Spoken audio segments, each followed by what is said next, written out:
Bible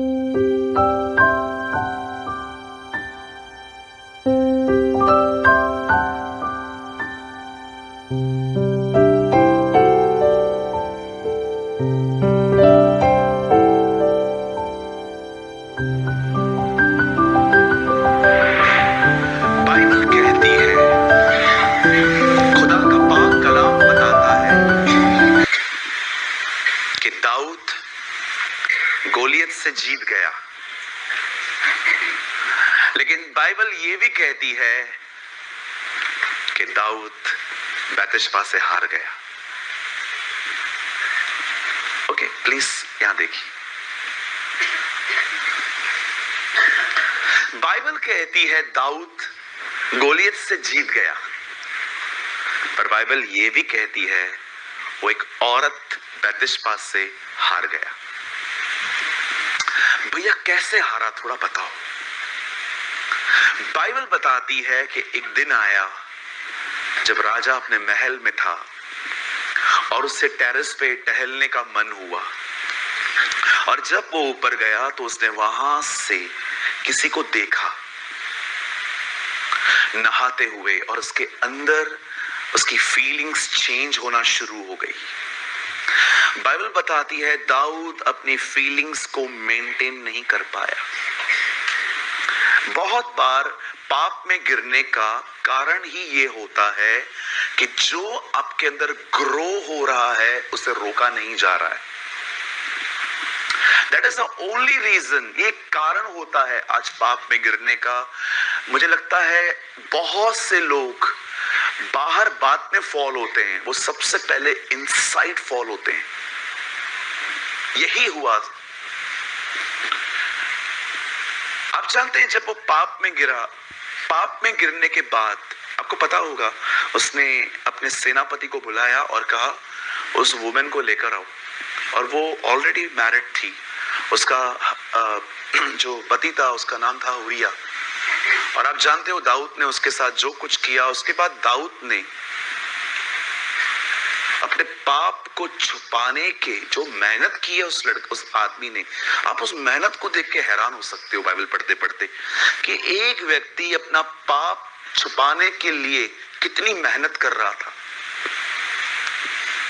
आज भी आप देखते रहेंगे लोग अपनी इमेज को बचाने के लिए कैसे कैसे झूठ बोलते हैं, कहां से चीजें लेके आते हैं ताकि बस मैं किसी की नजर में न गिरूं। But what about God? आप ठीक है, चलो आप मुझे कन्विंस कर लोगे कि आप सही हो, बट खुदा?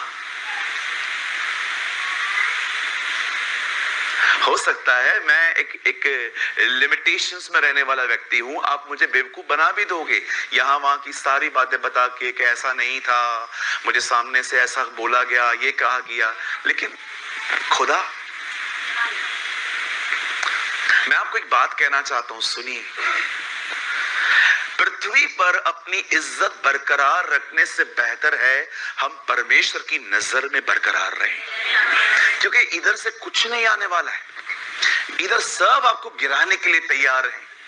इट्स बेटर कि आप हर चीज को परमेश्वर के सामने सेटल करो। मुझे बहुत पसंद है ये वचन, जकरिया और एलिशिबा के लिए लिखा था, वे प्रभु की दृष्टि में महान थे। किसकी? आप लोगों की दृष्टि में महान हो सकते हो, लेकिन बाइबल बताती है वो प्रभु की दृष्टि में महान थे। पता नहीं, एक वर्ड तो लगाइए, आप लोग मत खोलिए, मैं आपसे सीधा वर्ड खुलवाऊंगा। लूका पहला अध्याय, यहां देखिए सब, ल्यूक चैप्टर 1 और उसका पढ़िए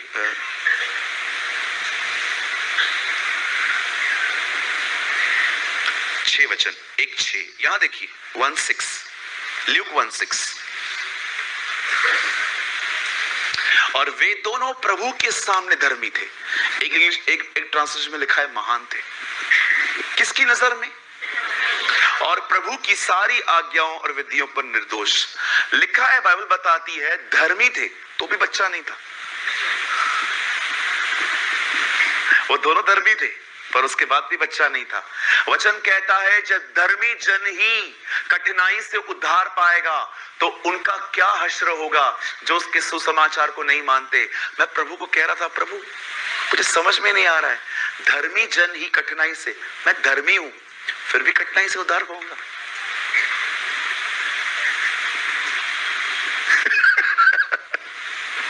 कितनी सोचने वाली बातें है ना। धर्मी जन ही कठिनाई से उद्धार पाएगा। आप में से बहुतों को लगता है कि बस मैं यीशु पर विश्वास करके बैठ गया हूं, लेकिन जब लाइफ में चैलेंजेस आते हैं ना, बहुत कम लोग होते हैं जो अंत तक विश्वासी बने रहते हैं। मैं कितने लोगों को जानता हूं फ्रस्ट्रेशन में जीसस को छोड़ के चले जाते। कोविड आया, मेरे घर पे क्यों मौत हुई, प्रभु कहां था उस समय, उसने मुझे क्यों नहीं बचाया। कितने सारे लोग हैं जब तक सब ठीक है, यीशु उनका प्रभु है, लेकिन कुछ भी गड़बड़ आती है, चलो भाई दरवाजा बदलो। अब परमेश्वर किसी का उद्धार उससे नहीं छीनता, पर लोग खुद अपने उद्धार से पीछे हटते हैं। ये आपको पता होना चाहिए।